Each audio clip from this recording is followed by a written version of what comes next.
તો મિત્રો ખાલી ગણ, શાંત ગણ અને અનંત ગણની વ્યાખ્યા શીખ્યા બાદ શરૂ કરીએ હવે સ્વાધ્યાય 1.2 માં.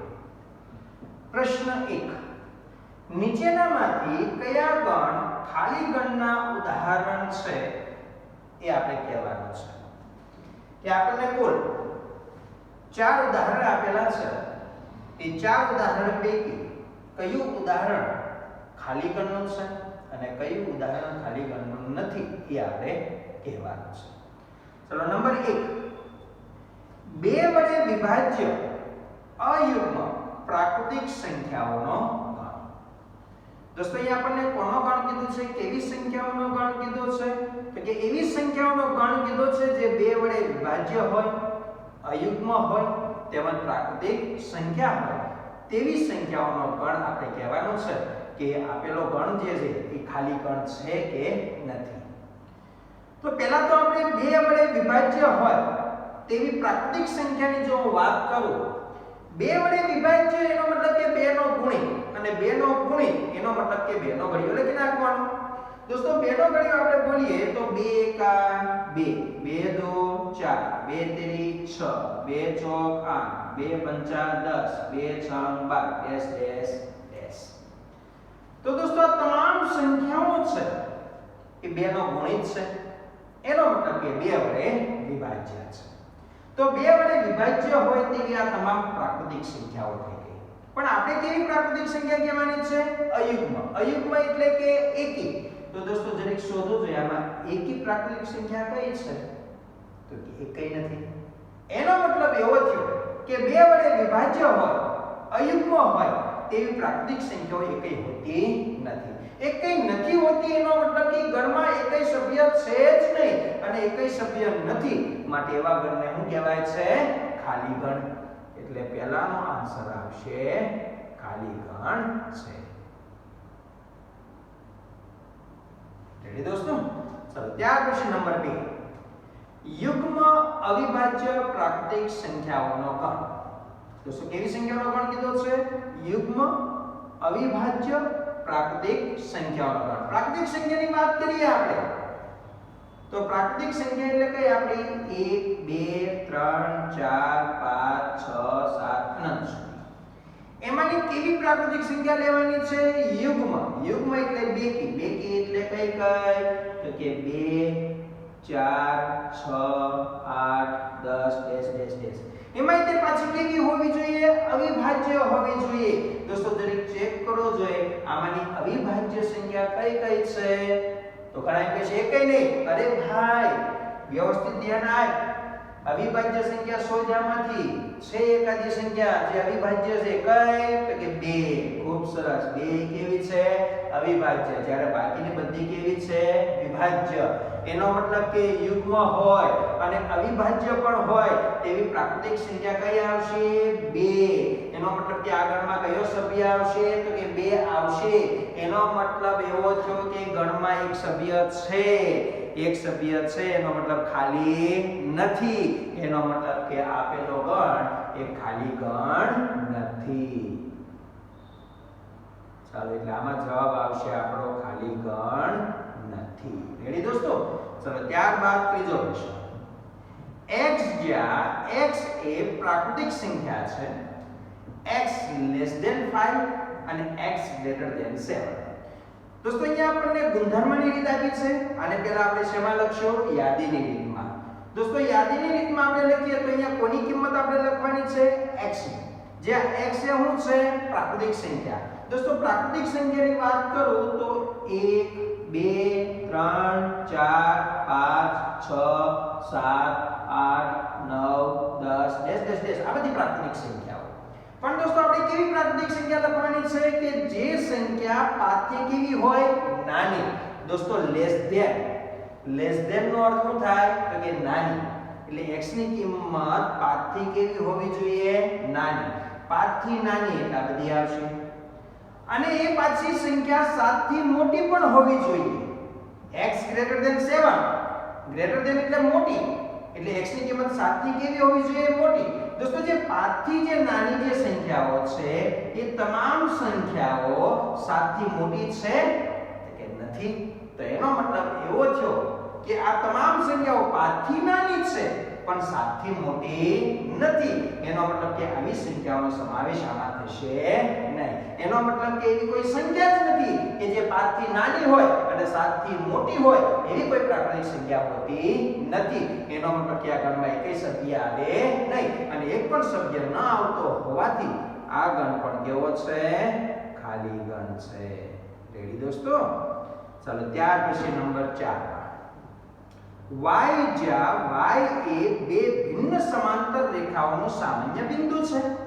ફરીથી આપણે ગુણધર્મની રીત આપી છે. આપણે એને શેમાં ફેરવશું? યાદીની રીતમાં. યાદીની રીતમાં ફેરવીએ તો આપણે કોની કિંમત લખવાની છે? y. જ્યાં y એવું કીધું છે બે ભિન્ન સમાંતર રેખાઓનું સામાન્ય બિંદુ. દોસ્તો પહેલા તો હું તમને સામાન્ય બિંદુની વાત કરું.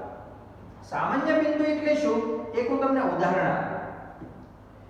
બે ભિન્ન છેદતી રેખાઓ જો હોય, કેવી રેખાઓ લીધી મેં? બે ભિન્ન છેદતી રેખાઓ. બે રેખાઓ છે, જુદી જુદી છે એટલે ભિન્ન છે અને એકબીજાને છેદે છે એટલે મેં કીધું એને બે ભિન્ન છેદતી રેખાઓ. દોસ્તો આ બે ભિન્ન છેદતી રેખાઓમાં એ બે રેખાઓનું જે છેદ બિંદુ છે એ છેદ બિંદુ આ રેખા ઉપર આવેલું છે, ઉપરાંત આ રેખા ઉપર આવેલું છે. માટે આ છેદ બિંદુ બંને રેખા ઉપર આવેલું હોવાથી એ બિંદુને સામાન્ય બિંદુ કહેવાય. શું કહેવાય એને? સામાન્ય બિંદુ. હવે દોસ્તો રકમમાં આવી જાય. આપણને હું કીધું કોની કિંમત લખવાની છે? y ની. જ્યાં y એ બે ભિન્ન સમાંતર રેખાઓનું સામાન્ય બિંદુ છે. બે ભિન્ન હું લેવાની છે? સમાંતર રેખા. હવે તમે સમાંતર રેખાઓ તમે લઈ લો. આ બે સમાંતર રેખાઓ છે. દોસ્તો એ સમાંતર રેખાઓ હોવાથી એકબીજાને છેદશે તો કે નહીં. જો છેદે તો છેદ બિંદુ એ સામાન્ય બિંદુ કહેવાય. પણ છેદતી જ નથી તો છેદ બિંદુ મળવાનું નથી અને છેદ બિંદુ જો મળે જ નહીં તો સામાન્ય બિંદુ ક્યાંથી આપણે કહી શકીએ? તો એનો મતલબ એવો થયો કે બે ભિન્ન સમાંતર રેખાઓનું સામાન્ય બિંદુ હોતું નથી. એટલે એનો મતલબ એક પણ બિંદુ આવે નહીં. એનો મતલબ કે ગણ કેવો છે? ખાલી છે. માટે પ્રશ્ન 4 નો આન્સર આવશે ખાલી ગણ છે. રેડી દોસ્તો? કોઈ તકલીફ? ચલો ત્યાર પછી આપણે જઈએ પ્રશ્ન 2 માં. ચલો પ્રશ્ન 2 માં નીચેનામાંથી કયા ગણ શાંત ગણ છે અને કયા ગણ અનંત ગણ છે એ આપણે આન્સર આપવાનો છે. વ્યાખ્યા શીખ્યા છે ને આપણે? શાંત ગણ એટલે શું? તો જે ગણમાં સભ્યોની સંખ્યાને નિશ્ચિત ધન પૂર્ણાંક વડે દર્શાવી શકાતી હોય તો તેવા ગણને શાંત ગણ કહેવાય. તો જ્યારે જે ગણના સભ્યોની સંખ્યાને નિશ્ચિત ધન પૂર્ણાંક વડે દર્શાવી ન શકાતી હોય તો તેવા ગણને શું કહેવાય? અનંત ગણ કહેવાય. એનો મતલબ કે સભ્યોની સંખ્યા જો નિશ્ચિત હોય તો શાંત ગણ અને નિશ્ચિત ન હોય તો અનંત ગણ. ચાલો જોઈએ આપણે પહેલો પ્રશ્ન. વર્ષના મહિનાઓના ગણ. વર્ષના કીધું ને એટલે ઘણા વિચારમાં પડી જાય. બહુ જે આપણે તજજ્ઞ કહીએ ને એ તજજ્ઞની જો વાત કરીએ ને તો એ તરત પ્રશ્ન ઉભો કરે કે સર ગુજરાતી વર્ષના મહિનાના નામ આપવાના છે કે અંગ્રેજી વર્ષના મહિનાના નામ આપવાના છે? અરે મિત્ર ગમે યાર, તારે અંગ્રેજી વર્ષના મહિનાના નામ આપવા હોય તો એ પણ આપ, ગુજરાતી વર્ષના મહિનાના નામ આપવા હોય તો એ પણ આપ. અંગ્રેજી વર્ષના મહિનાના નામ આપી એટલે જાન્યુઆરી, ફેબ્રુઆરી, માર્ચ, એપ્રિલ, મે, જૂન, જુલાઈ, ઓગસ્ટ, સપ્ટેમ્બર, ઓક્ટોબર, નવેમ્બર ને ડિસેમ્બર. કેટલા મહિના હોય? 12. અને ગુજરાતી વર્ષના મહિનાના નામ આપીએ તો કારતક, માગશર, પોષ, મહા, ફાગણ, ચૈત્ર, વૈશાખ, જેઠ, અષાઢ, શ્રાવણ, ભાદરવો અને આસો. એમાં પણ કેટલા મહિના? 12. એટલે એનો મતલબ કે અંગ્રેજી લે કે ગુજરાતી વર્ષ લે, મહિનાઓની સંખ્યા કેટલી છે? 12 છે. એટલે મહિનાઓની સંખ્યા નિશ્ચિત હોવાથી આપેલો ગણ એ કેવો ગણ થયો? શાંત. એટલે દોસ્તો એટલે પહેલા પ્રશ્નનો આન્સર આવશે શાંત ગણ. ચાલો ત્યાર પછી નંબર 2 માં ગણમાં આપણને ઘટકો આપેલા છે 1 2 3 dash dash dash dash dash dash dash dash dash dash. એનો મતલબ કે ડેશ ડેશ ડેશ એનો મતલબ કે આગળ ને આગળ વધતા જ જાય, વધતા જ જાય, વધતા જ જાય. એનો મતલબ કે ઘટકોનો કોઈ અંત આવતો જ નથી. એનો મતલબ કે ઘટકો અસંખ્ય છે. असंख्य होवाથી આપણે નિશ્ચિત ન કહી શકીએ કે આ ગણમાં 3 જ સભ્ય છે, 5 છે, 10 છે, આવું આપણે કહી શકીએ નહીં. તો નિશ્ચિત ન કહી શકતા હોવાથી આપેલો ગણ કેવો ગણ છે કે અનંત ગણ. રેડી દોસ્તો? કેવો ગણ થયો? અનંત ગણ. રેડી? ચાલો ત્યાર પછી નંબર 3. 1 2 3 dash dash dash 99 100. दोस्तों यहाँ તમે જોઈ શકો છો કે 1 2 3 ડેશ ડેશ ડેશ ડેશ અટકી જા ભાઈ. ડેશ ડેશ ડેશ ડેશ નથી, પછી હું આપેલું છે 99 100. એનો મતલબ કે 1 થી શરૂ કરીને ક્યાં સુધી છે? 100 સુધી. હવે અહીંથી આગળ વધતું નથી. એનો મતલબ કે આગળમાં કેટલા સભ્યો છે? 1 to 100 એટલે કુલ 100 સભ્ય છે. એનો મતલબ કે આપણે નિશ્ચિત કહી શકીએ છે. નિશ્ચિત કહી શકતા હોવાથી એ ગણને શું કહેવાય છે? કે શાંત ગણ. રેડી મિત્રો? ચાલો ત્યાર પછી નંબર 4. 100 કરતા મોટા ધન પૂર્ણાંકોનો ગણ. કેવા પૂર્ણાંકોનો ગણ કીધો છે? તો કે 100 કરતા મોટા હોય તેવા ધન પૂર્ણાંકોનો ગણ.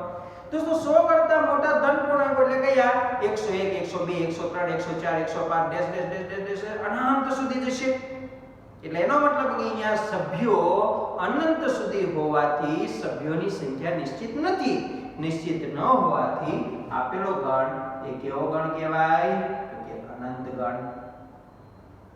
ચલો ત્યાર પછી નંબર 5 માં 99 કરતા નાની અવિભાજ્ય સંખ્યાઓનો ગણ. દોસ્તો 99 કરતા કેવી છે? નાની. અને કેવી સંખ્યા? અવિભાજ્ય સંખ્યા. તો દોસ્તો 99 કરતા નાની અવિભાજ્ય સંખ્યાની વાત કરીએ તો પહેલા તો 1 વિભાજ્ય નથી ને અવિભાજ્ય નથી. જ્યારે 2 કેવી છે? અવિભાજ્ય. પછી 3 5 7 11 13 પછી 17 ડેશ ડેશ ડેશ ક્યાં સુધી કીધી છે આપણે? 99 કરતા નાની. 99 કરતા નાની સુધી જો આપણે વાત કરીએ તો 99 કરતા નાની એવી કઈ સંખ્યા છે જે અવિભાજ્ય સંખ્યા છે? લાસ્ટ કઈ આવશે? તો કે 97 97. બરાબર? તો એનો મતલબ એવો થયો કે આ ગણમાં સભ્યો કયા કયા આવશે? તો કે 2 3 5 7 11 13 17 ડેશ ડેશ ડેશ ક્યાં સુધી આવશે? 97 સુધી આવશે. બરાબર? એટલે એનો મતલબ એવો થયો કે 97 થી પછી આગળ નથી વધવાનું. એનો મતલબ અનંત સુધી વિસ્તરતું નથી. સભ્યોની સંખ્યા કેવી થશે? નિશ્ચિત. અને નિશ્ચિત થતી હોવાથી આપેલો ગણ કેવો ગણ કહેવાય? તો કે શાંત ગણ. રેડી દોસ્તો? ચાલો ત્યાર પછી જઈએ આપણે પ્રશ્ન 3 માં. નીચેના ગણોમાંથી કયા ગણ શાંત અને કયા ગણ અનંત છે તે શોધવાનું છે. અહીંયા પણ આપણે શાંત ગણ અને અનંત ગણની જ વાત કરવાની છે. એમાં નંબર 1 x અક્ષને સમાંતર રેખાઓનો ગણ. x અક્ષને શું હોય? સમાંતર હોય તેવી રેખાઓનો ગણ. તો આપેલો ગણ શાંત છે કે અનંત છે જોઈએ આપણે. તમને દોસ્તો બધાને ખ્યાલ છે તમે આલેખ દોર્યા છે. ઈ આલેખમાં આડી જે રેખા છે એને આપણે શું કહેતા? x અક્ષ. અને ઊભી રેખાને આપણે શું કહેતા? y અક્ષ. અને x અક્ષ અને y અક્ષ જ્યાં છેદે છે તેને આપણે શું કહેતા? ઉગમ બિંદુ. તો દોસ્તો આ છે આપણી x અક્ષ. x અક્ષને શું કરવાનું છે? સમાંતર હોય તેવી રેખાઓ દોરવાની છે. દોસ્તો x અક્ષને સમાંતર હોય તેવી આપણે રેખાઓ દોરવી તો આ રીતે આપણે રેખાઓ દોરી શકીએ.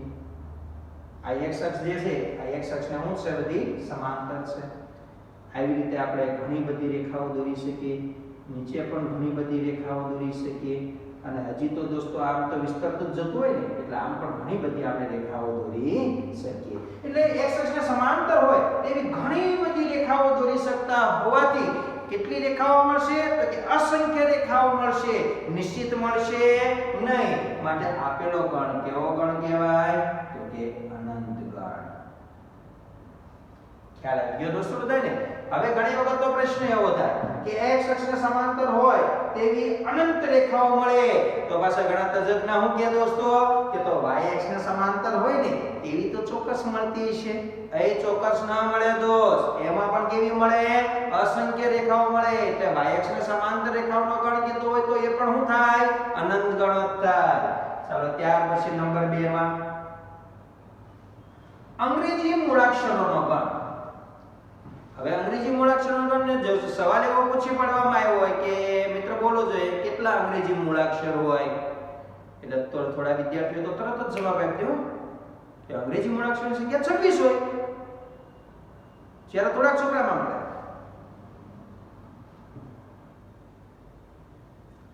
અરે મિત્ર, હવે તો વેટા ગણવાનું બંધ કરી. કેટલા હોય અંગ્રેજી મૂળાક્ષરો? કે 26 હોય. એટલે અંગ્રેજી મૂળાક્ષરોની સંખ્યા કેવી થઈ? નિશ્ચિત થઈ. અને નિશ્ચિત થતી હોવાથી અંગ્રેજી મૂળાક્ષરોનો ગણ એ કેવો ગણ કહેવાય? શાંત ગણ. ચાલો ત્યાર પછી નંબર 3, 5ની ગુણિત સંખ્યાઓનો ગણ. 5ની ગુણિત સંખ્યાઓ, 5ની ગુણિત એનો મતલબ કે 5નો ઘડિયો લખવાનો. દોસ્તો આપણે 5નો ઘડિયો આપણે લખીએ તો 5 × 5, 5 × 10, 5 × 3 = 15, 5 × 4 = 25, 5 × 6 = 30, 5 × 7 = 35, 5 × 8 = 40, 5 × 9 = 45, 5 × 10 = 50. બસ સાહેબ, બસ આટલી જ આવે. એટલે ભાઈ તને 5નો ઘડિયો 10 સુધી જ શીખવાડેલો છે. કેમ આગળ ન આવે? આવે ને દોસ્તો, એવું નથી. આ તો ઘડિયા આપણે લિમિટેડ સુધી હોય. હવે નાના ધોરણમાં હોય, શરૂઆતમાં આપણને ઘડિયા શીખવાડતા હોય તો 5 10 સુધી જ આપે. આપણે 5 × 10 = 50 ના અટકી જાય. શું લેવા અટકી જતા હોય છે કે જો નાથી આગળ વધારે ને, જો ઘડિયો નાથી આગળ વધારે ને તો વિદ્યાર્થી ધોરણથી આગળ વધતો બંધ થઈ જાય. એનાથી આગળના ધોરણમાં જાય જ નહીં. એ ત્યાં જ રમ્યા રાખે. એટલે આગળના ધોરણમાં લઈ જવા માટે 10 સુધી જ આપવામાં આવે. 5 × 10 = 50. બસ ભાઈ, તો અત્યારે અહીંયા સુધી જ શીખ. પણ હવે તો દોસ્તો આપણે મોટા થઈ ગયા, આપણને ખબર હોવી જોઈએ કે 5 × 50 પછી 5 × 11 = 55, 5 × 12 = 60. આવી રીતે ડેશ આગળ વધતું જ જાય. એનો મતલબ કે હજી કઈ અહીંયા 5ના ગણિતનો અંત આવશે નહીં. એ તો હજી આગળ ને આગળ વધતું જ જશે. એનો મતલબ કે 5ના ગુણિત સંખ્યાઓ અનંત આવશે. એટલે માટે આપેલો ગણ કેવો ગણ છે? તો કે અનંત ગણ છે. ખ્યાલ આવી ગયો દોસ્તો બધાને? ચલો ત્યાર પછી નંબર 3, પૃથ્વી પર વસતા પ્રાણીઓનો ગણ. હવે પૃથ્વી પર વસતા પ્રાણીઓના ગણની વાત કરે ને એટલે ગણવાનું શરૂ કરી દે. પૃથ્વી પર પ્રાણીઓ તો કે મનુષ્ય પ્રાણી છે કે વાત બરાબર છે ને? ભારતમાં તો કે ભારતમાં વસ્તી છે 1 અબજ ને 30 કરોડ. ચાલો માંડો આપણે 1 અબજ ને 30 કરોડ. ચાઇનામાં તો કે એના કરતા થોડીક વધારે. તો કે ન્યુઝીલેન્ડમાં તો કે 45 લાખ. આમ બધા દેશના આંકડા શું છે કે ગૂગલમાંથી જોઈને નક્કી કરી નાખે.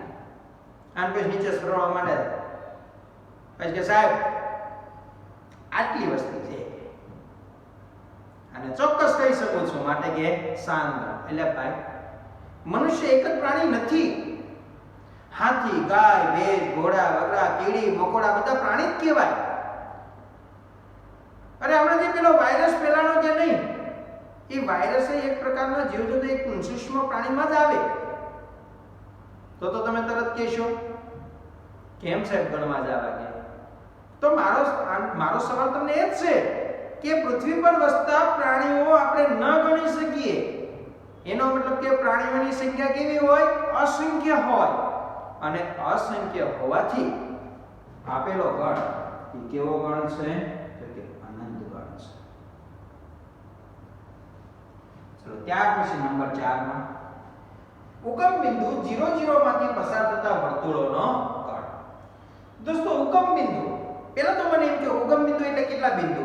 ઘણા દાખલા પરથી જોઈને એમ કે છે 1 ને 2, એટલે 2 નહીં, એ તો યાદ છે કે ઉગમ બિંદુ ને x માં 0 ને y માં 0, પણ બિંદુ કેટલા કહેવાય? એક જ બિંદુ કહેવાય.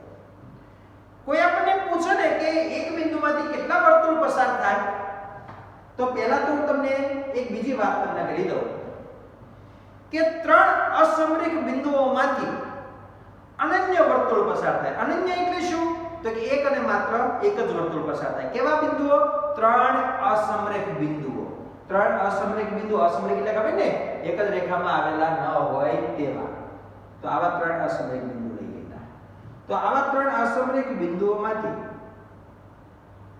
તો કેટલા વર્તુળ પસાર થશે? એક વર્તુળ પસાર થશે. જો તમને એમ કીધું હોય ને કે ત્રણ સમરેખ બિંદુઓમાંથી એટલે એક જ રેખામાં આવેલા ત્રણ બિંદુમાંથી કેટલા વર્તુળ પસાર થાય, તો ત્રણ સમરેખ બિંદુમાંથી જો તમે આ બે બિંદુમાંથી વર્તુળ પસાર કરશો તો આ બિંદુ રહી જશે. આ બે બિંદુમાંથી વર્તુળ પસાર કરવાની કોશિશ કરશો ને તો આ બિંદુ રહી જશે. તો એનો મતલબ કે ત્રણેય બિંદુમાંથી પસાર થતું હોય એવું એકેય વર્તુળ દોરી શકાય નહીં. એનો મતલબ કે ત્રણ સમરેખ બિંદુમાંથી એકેય વર્તુળ પસાર થાય નહીં. તો હવે વાત કરીએ આપણે કેટલા બિંદુ આપ્યા છે, એક જ બિંદુ. પણ જો આપણને એક જ બિંદુ આપ્યું હોય, એક જ બિંદુ છે, તો એક બિંદુમાંથી પસાર થતું વર્તુળ તમે આવી રીતે દોરી શકો, તમે આવી રીતે પણ દોરી શકો, તમે આ રીતે પણ દોરી શકો, તમે આ રીતે દોરી શકો, આમે દોરી શકો, આમે દોરી શકો. એનો મતલબ કે મન ફાવે એમ દોરી શકો. મન ફાવે એમ દોરી શકો એનો મતલબ કે ઘણા બધા વર્તુળો દોરી શકો અને ઘણા બધા એટલે કે અસંખ્ય વર્તુળો દોરી શકો. એનો મતલબ કે ઉગમ બિંદુમાંથી પસાર થતા વર્તુળોની સંખ્યા અસંખ્ય હોવાથી આપેલો ગણ એ કેવો ગણ છે, તો કે અનંત ગણ છે. ખ્યાલ આવી ગયો દોસ્તો? તો પ્રશ્ન 1, પ્રશ્ન 2 અને પ્રશ્ન 3 માં કોઈ ડિફિકલ્ટી કરી? ઓકે દોસ્તો.